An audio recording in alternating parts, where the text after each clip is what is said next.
नमस्कार आमर एक भिडियो को आपको स्वागत जनाऊँगी।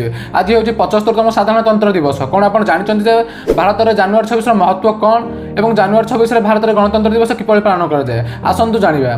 प्रतिवर्ष जानुआरी 26 भारत में गणतंत्र दिवस पालन कराए। 1950 मसीह यही दिन देशर गणतांत्रिक गणतंत्र में देशर परिवर्तन को सूचाई भारत संविधान कार्यकारी है। यह डॉक्टर बी.आर. आंबेडकर भारत सरकार अधिनियम 1935 को बदलाई एक सार्वभौम्य धर्मनिरपेक्ष एवं गणतांत्रिक संविधान प्रतीक भाव में चिन्हित करथिले। देशभक्तिर उत्साह एवं सारा देश में विभिन्न कार्यक्रम सहित यह दिन पालन कराए।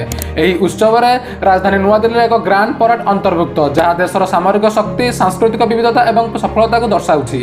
यह विविधता क्षेत्र में भारतर एकता और यार संविधान न्याय स्वाधीनता सम्मानता और भातृत्व नीति को स्मरण करता है। गणतंत्र दिवस हूँ नागरिक मान गणतंत्र मूल्यबोध और नीति उपर प्रतिफलित कर एक समय जहाँ देशर मूलदुआ को सुदृढ़ करता है। आपको वीडियो जानी केमती लगे आमको लाइक शेयर कमेंट करेंगे। जय जगन्नाथ।